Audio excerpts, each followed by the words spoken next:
If the ramifications of a poor nutrition plan and poor eating habits through processed eating or processed foods, if the ramifications are disease, illness, what are the consequences to a processed lifestyle?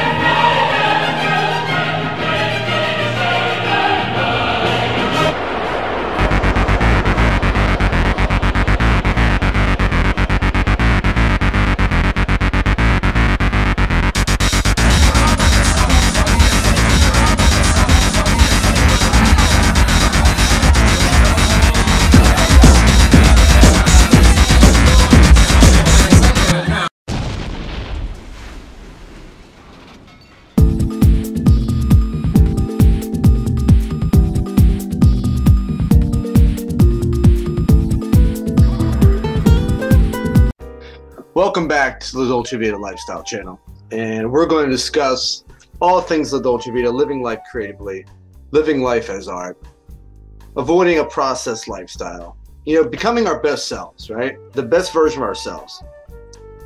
We are Michelangelo. Our life is proverbial flake, granite, rock that we are chipping away from on a daily basis, trying to polish us, refine ourselves, and ultimately become the best version of ourselves. So, on that note, let's talk about a little perspective. I like to do perspective videos every now and again. And we're going to talk about processed living.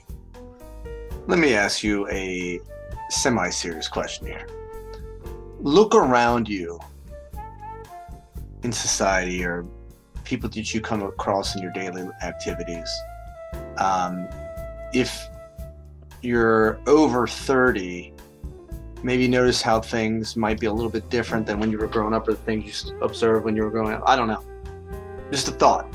Food for thought. What do you notice about our lifestyles collectively in the West specifically? What do you notice? What do you notice about the people? What do you notice about, maybe it's even yourself? I might be speaking about you right now. I know that I go through it occasionally. So this is what I notice. Maybe you notice the same thing. Now I notice an abundance of people who are stressed out of their minds, who have become human doings rather than human beings. In other words, it's all about their proverbial walking checklist, right? A walking to-do list. There's a lot of people, I don't even want to know what the percentage is, that are on medications for stress, for anxiety, depression. And their coping mechanism is sometimes throwing themselves into work, it's taking more pills. It's not typically an active pursuit of something like an healthy alternative. Maybe it's weed, maybe, whatever you want to call it. And I don't think a lot of people feel fulfilled. I think they're chasing what they think is going to make them happy. They're trying to keep up with the Joneses. They're trying to keep up with what they see on Instagram. They're living without human connection. I think there's a lot of lonely people out there right now. They don't feel connected.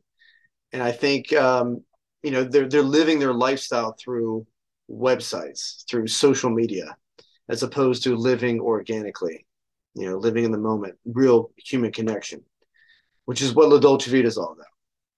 And so I theorize that the reason we're seeing all the things that I'm observing, if you agree about that, for me, the nature of my work is that I encounter, whether it be groups of people, large groups of people, or whether it be one-on-one, very personal interactions, probably a lot more than your average person just by the nature of what I do.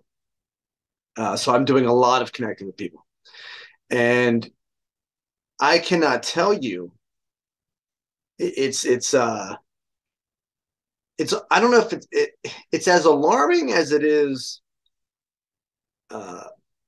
a red flag to me. And that is the percentage of people that I meet with, especially when it's a personal one-on-one thing where they're sharing personal information about themselves in order for me to help, is alarming. The amount of people that are on either antidepressants, anti-anxiety meds, or some sort of coping mechanism. Maybe they're seeking therapy. And they're very, very unhappy. They're very unsatisfied. So my theory is this. What happens when someone were to go on a steady diet, let's say a year, 5 years, decades of processed food eating? Their diet is unhealthy. They're eating fast food all the time. They're eating processed foods, man-altered foods from a can, from a bag, from a box that has all these ingredients in it that they can't pronounce, right? It's got your nitrates and your, phosphorus, God only knows what, things you can't pronounce in there. We all know what happens, don't we?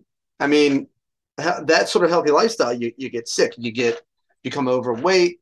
There's things like side effects like diabetes, cholesterol issues, blood pressure, all sorts of issues that come from that. Are you going to be your best self? Are you going to perform at your best? Are you going to have energy? Probably not, right? We just sort of accept that and we're like, we'll med it up later.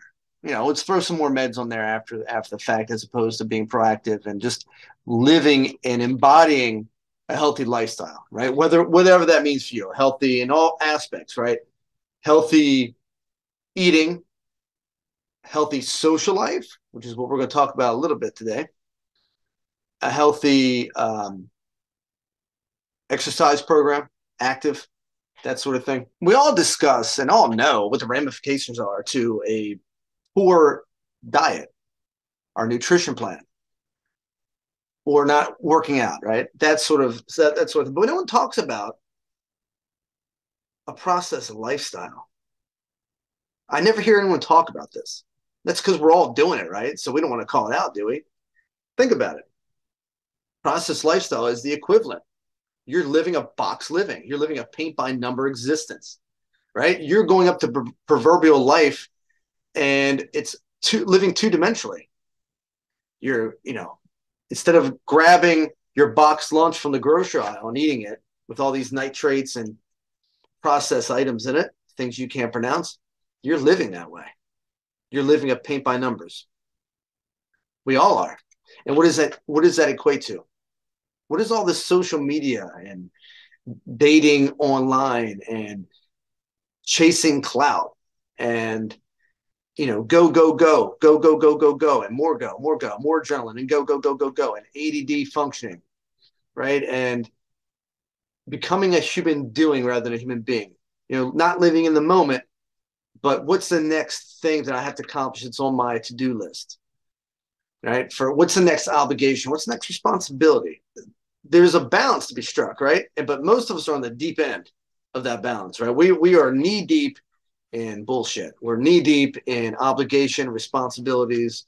A lot of it is our own doing, right? Some of us can't say no. We start chasing money as opposed to chasing fulfillment, maybe. There's all sorts of reasons why we end up there. But modern technology and modern living is not helping, because we're not really connecting with anyone, are we? We're not really. A lot of us that I talk to are very lonely. They may not say it in that way, but they're not connecting is the bottom line. And it's easier to say that than it is to say, hey, I'm lonely. But they're not connecting like they want to connect. They feel isolated. Keyword isolated. And what do all these things mean? What does all that stress mean? What's that isolation? What is that fakeness, right? From social media, you're not really your real self. You're not really connecting. You feel lonely. The go, go, go, go, go. The artificial fakeness of it all. That's process living, right? Well, what are the ramifications of that? If the ramifications of a poor nutrition plan and poor eating habits through processed eating or processed foods, if the ramifications are disease, illness, what are the consequences to a processed lifestyle? And I would argue that what you're seeing, or what I am observing in society, the loneliness, the isolation, the mental illness, the maybe even so far as to say all the crazy stuff you might see people acting out, maybe violently, is a combination of not feeling connected, having all this pressure by trying to keep up with the Joneses, like the online Joneses. That's what we used to say back in the day when there was no social media. But there's a lot of that, clout chasing and trying to be someone you're not, and trying to keep up. And the fact of the matter is, no one can keep up. No one can keep up, and we all feel disconnected. So what I think living that paint by numbers lifestyle does is it creates mental health issues, emotional issues, uh, emotional outbreaks, sort of victim mentality. And you're seeing a lot of people on medications, and they don't feel good about themselves, and they overcompensate by, being arrogant, rude. There's a lot of disrespect that I'm seeing in society. I don't know if anyone else is seeing this, but I certainly do. And that's called process living. So what is it? I want to go down through a couple of things so you understand exactly what I mean by process living. It's the fast food way of living. Right? You're not eating a nice, healthy meal that you cooked or someone prepared for you. It's all organic, farm to table, whatever you want to call it. No. This is paint by numbers. This is not creative living, right? So the first tenet of living a process lifestyle is not living creatively. Stressful. It's computer, right? This is being on the computer all the time, glued to your box. It's basically box living. You go to your box workstation, you look at your box computer, you eat your box lunch, you drive in your box car to your box house or your box apartment. You eat your box TV dinner, watching your box TV, watching your box phone. And you're not feeling connected. Process living is not connected living. It's not organic. It's not having a social life, a healthy one. That the majority of people nowadays meet people through online apps. Now, I'm not saying it's bad or good. If that's how you prefer to do it, and that's what your schedule allows you, that's fine. I'm not judging it. But it's a commentary on the way we live nowadays. Is that healthy? I don't know. Who am I to say whether it's healthy or not? But look around. How do you feel about it? Does it seem to be, does that sort of approach mentality to living in general, if that's a microcosm for the rest of our lifestyles, if that's representation, is that a good thing? What does that say about us as a whole on a grander scale? Chasing socially appropriate benchmarks. Another tenet. Nothing wrong with wanting to be your best self, but that's here, right? There's nothing wrong with wanting to achieve things. That's out there. That's as you cultivate in here, you can achieve out there. But what I'm saying is when it's out of balance, and if you look around, I think all the symptoms, whether it's isolation, depression, lack of respect, medications, stress, those are social symptoms of a systemic emotional problem that we have as a society. And so what is the opposite of that? What is the solution? If you believe like I do, that's unfortunate. Well, there's got to be a solution. I mean, what do? We can't all quit our jobs and shit. You can't all just, throw it away. And I mean, you could. Hey, I don't judge you. I've done things like that. I might be in the process of that. But what is the alternative? The alternative is a La Dolce Vita lifestyle, sweet life. It is living life creatively. Living life as art. Being in the moment. I don't wear a watch. You ever notice that? I might explain why not on time sometimes, but I don't wear a watch. I do things purposely to remind me that it's a man-made construct. and that I am to be in the moment at all times. Now, that doesn't mean I'm going to be irresponsible. I will be selectively irresponsible. That's living life creatively. When I go to have a meal with my family, for example, right? I do so like it would be in Italy, right? I don't care what time it is. The evening will evolve as it will. I'm not searching for a result. I am in the moment. I am focused on the process of enjoying myself, and I'm placing my focus on the people around me and the enjoyment of that moment. Living life as art. It's not box living. It's taking a different road home. It's right. It's going for a walk instead of driving all the time. It is visiting new places, traveling to new worlds, relating to other people, that other cultures, the local color of a new area. It's being curious. It's being curious about life, asking a lot of questions. It's having a rich social life, right? They did an experiment, or they did a really cool experiment about, I don't know if it was Harvard or Yale, I don't know, one of these Ivy League schools spent, I don't know, like 70 years. It was like one of the longest ongoing studies about longevity. And they took this one class from, I don't know, like 1940, 1930, I don't know. I don't know the details, but I remember getting the gist of it, which is the one thing, obviously genetics plays a huge role, but one of the biggest things that they gathered from this data in tracking, I don't know how many people, it was quite a sample size of individuals. What they ultimately discovered was one of the key indications of living an active, long life, fulfilling one, as well as longevity, was their social life. How were their social bonds? Were they healthy? Did they have a lot of them? Were they quality in nature?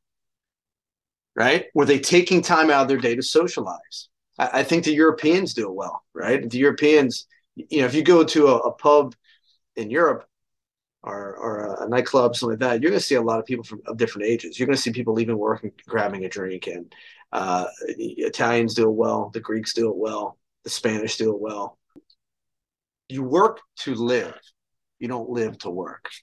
So having a rich social life is huge. La dolce vita. It's a social life. And being connected. That's a huge thing. Being connected, not feeling isolated. If you don't have a quality social life, where you don't feel connected with people, and you don't feel, and you do feel isolated, you're gonna create problems. Everyone knows if you're isolated, it's going to create some sort of emotional problem over time. Look at what happened during the pandemic. Do you need any more proof than that? Human beings are social creatures. If you don't believe it, that was a perfect social experiment for everyone to see simultaneously. La Dolce Vita is not paint by numbers. La Dolce Vita is making creative choices, seeing things differently than others might see, almost like a comedian would, looking life from a third-party perspective, maybe as an alien would look at society and seeing things objectively and saying, yeah, I want to live this way. Lifestyle design. I'm going to design my own lifestyle to the degree in which I can control it. And I'm going to actively pursue the things in my life that bring me joy. The people, the who, what, why, and how. What people do I want to be, or who do I want to be around? That's number one, right? What type of people? People who are bringing me up, positive people, people that are bringing something to my life and adding it, energy givers, not takers, and then doing the same for them. It's not a one-way street, right? Two, what do you want to be doing? Again, you don't want to be a human doing. You want to be a human being in the moment, right? You're creating yourself. The doing is of yourself. You're cultivating yourself. What skills, what passions, what dreams are you chasing? Key. But it is the activities you do to pursue those things do matter, like your social life, like, the things that bring you passion. Maybe you are a creative person. Are you doing creative things on a daily basis? Or are you just chasing that job, that next promotion? Balance. A lot of that living creatively is curiosity. You can't live creatively if you're not curious, if you don't want to learn, if you're not constantly questioning, constantly wanting to learn. Well, interesting observations. The scientific method. We're going to live through art, but we're going to do so scientifically. And of course, it's not chasing socially appropriate benchmarks. You don't have to live the cookie cutter approach. You don't have to have this many kids, go to school, study this, make this much money, have this big of a house in this neighborhood, the white picket fence, the barbecue, whatever. You don't have to do that. There are alternatives. That's the whole point. It's lifestyle design. What do you want in your life? Are you doing those things that bring you fulfillment? Are you around the people? Where are you? That's the other question. Where are you? Travel. How are you going to find out unless you know yourself? How are you going to know? How are you going to know where you want to be unless you've been places? So, and that's the how.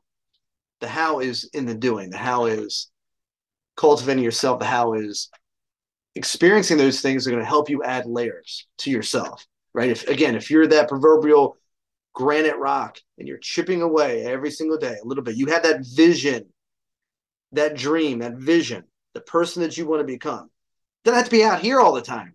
It can be right here. What is this person I want to become? Who is this ultimate person? What does this person do? How do they think? How do they influence people? How do they contribute? What are they passionate about? That's the work you have to do in yourself. And if you're not going to do that work, you're going to be a human doing. You're going to live like a chip eater. Anyone knows me knows what the chip eater definition is, but I'll make a separate video about that because you do not want to be a chip eater. A chip eater is a practitioner of process living. That's essentially what a chip eater is. When I talk about it, it's really a practitioner of process living, whether they know it or not. They're chip eaters.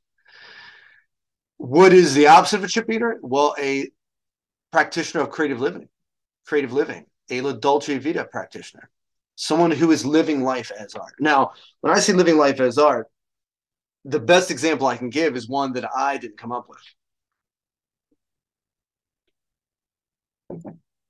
It's one that I actually heard from John Travolta, of all people. So I'm an actor. I used to watch Inside the Actor Studio, if you guys remember that show, with James Lipton. I was obsessive about that show. I love that show.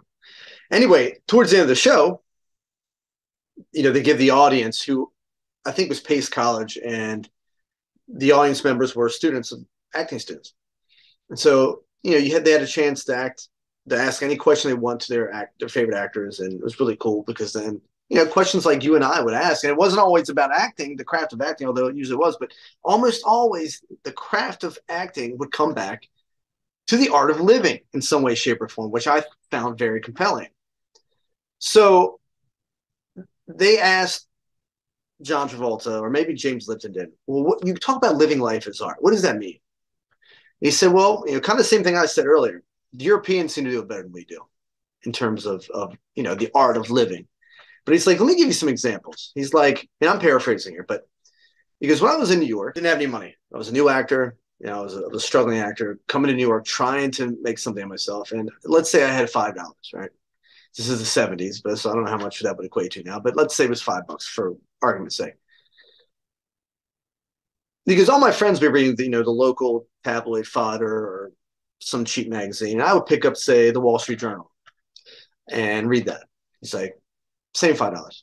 He goes, they'd be off watching whatever was in the top movies at the time, right? Whatever was at the whatever was at the top of the charts, movie-wise, during that period, they would be naturally going to watch. He goes, that same $5, I'd say I'd go see a Fellini flick, right? An Italian film or a French film.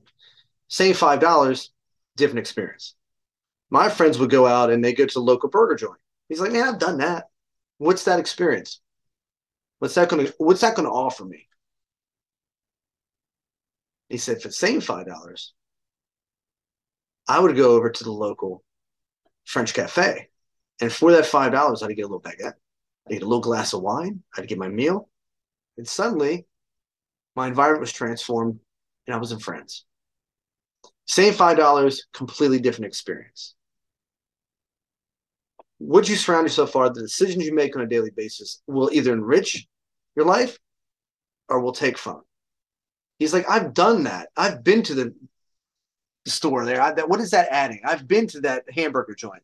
What is that adding? Same $5, but a much more profound experience, a much more interesting experience than his friends were getting.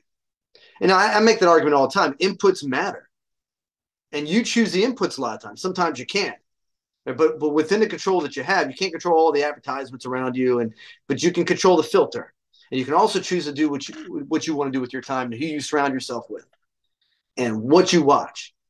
Right? When people watch stupid TV, right? Whether they're watching, when I say stupid TV, I say that purposely. When they're watching some reality TV show where everyone is acting dramatic on purpose and being loud and disrespectful or whatever, or they're listening to music, it's some process, there's the word again, garbage, right?